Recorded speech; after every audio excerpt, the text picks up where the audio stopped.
we join together as a Minnesota Without Poverty, a statewide movement committed to ending poverty in Minnesota by 2020. Let's join hands statewide through the web. So, hello, Duluth. Fergus Falls, hello. Hello, Rochester. Wilmer, hello. And hello, Twin Cities.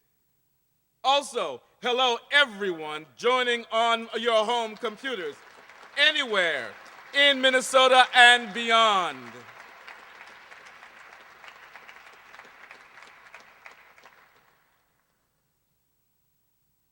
Martha Fasthorse, producer and host of the Martha Fasthorse radio program. She is First Nations Lakota and has lived and worked in Minnesota most of her life.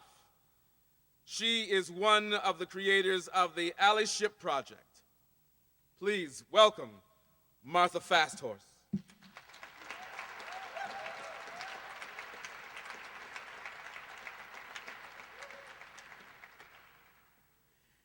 Good evening.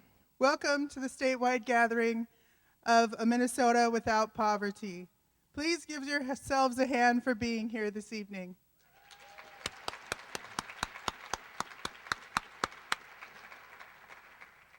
In the language of my Dakota ancestors, who have been here in Badeota, Minnesota, since time immemorial. Ha, mitakuyepi. Maka, wakamaniwi, imakiapi, chonte washte, nape chiuzapi. Hello, my relatives. Traditional greetings to you with a warm handshake and a good heart, I greet you. Today, Minnesotans are gathered to take a united stand with the people in our grand state who are deprived of the basic necessities that we all need to live. From the affluent to the impoverished, whether it be man, woman, or child, it does not matter if you are employed or unemployed, if you live in a warm place or have no place to call home. It doesn't matter if you are young or an elder. What our community needs are courageous individuals who step out of their comfortable or not so comfortable lives, sharing their time, talent, and resources to help their fellow Minnesotans receive enough to meet their basic need for healthy, adequate food and shelter to live. This is why we are gathered, because we are those courageous, caring individuals who are ramping up a statewide revolution of like-minded communities. We are banding together to form a greater future for every Minnesotan. We can be the best practices model for every state in the union, especially with our new governor, Mark Dayton.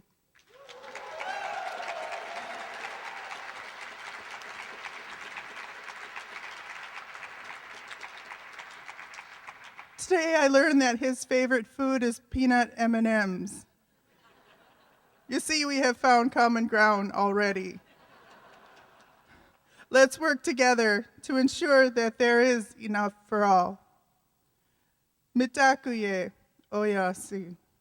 These two words in the Dakota, Lakota, Nakota language mean we are all related. To pray this prayer is to petition Wakantanka, the Great Spirit, on behalf of everyone and everything on earth. Ha, hechetu. Say it with me. Mitakuye oyasi. Mitakuye oyasi. This is the truth. We are all related. Pilamayapi. Thank you.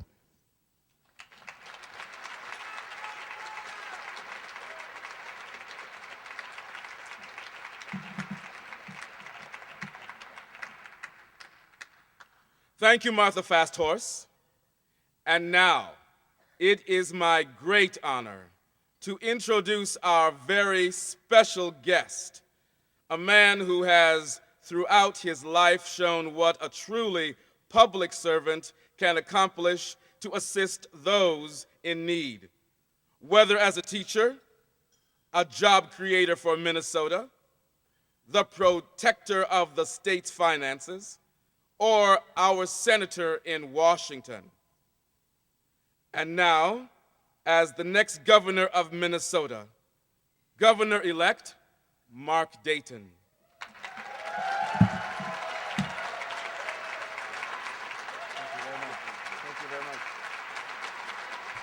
Thank you very much.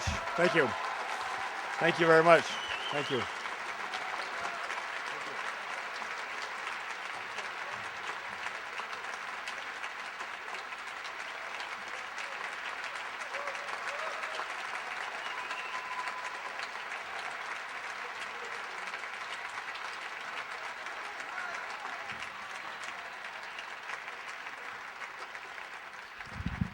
Thank you very much. Thank you. It's great to be with you this evening, and we're missing only the peanut M&Ms. I admire your commitment, a commitment that I share for Minnesota without poverty. And I took the time today to refresh myself with the Legislative Commission report to end poverty in Minnesota by the year 2020. And yet, as I look at those figures and I look at those recommendations, which are so appropriate, I think if we were to measure our situation today, 2 years later, we'd find that our state's gone in the wrong direction. And I think that when the new statistics come out from the census report, it will unfortunately confirm that even more Minnesotans are in poverty, that an even higher percentage of Minnesotans are in poverty. And, you know, there's a saying that those who fail to learn the lessons of history are doomed to repeat its mistakes. But it's also true on the converse that those who learn the lessons of history in terms of what was successful can have an opportunity to repeat or improve upon its successes. And I've been involved in all of this long enough to remember back in 1994-95, right? You should 1995, when the Republicans in Washington took over the House of Representatives, and their intent was to restrict the services that were being provided to those who were in poverty. So they capped the amount of funds that went to each state.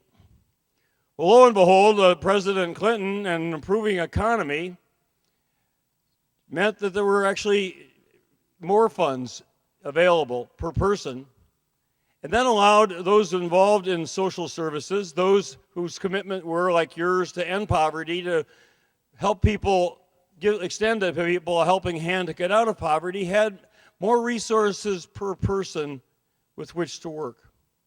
And so lo and behold, they were able to do what those of you who have been involved in this work for years know, as they knew, was successful. A job at the end of the training experience that provided a living wage so that somebody working full-time could make enough money to lift their family out of poverty and to begin to achieve the American dream. And then with further training and the motivation to undertake that, could really achieve the success that everyone aspires for. And that with the funds that were available to provide daycare for particularly for single mothers, to provide transportation to job sites, to provide supportive services, whether it's writing resumes or how to present oneself, to provide all of the support that you know, and then in an improving economy, at the end of all that, a job opportunity, an opportunity to succeed.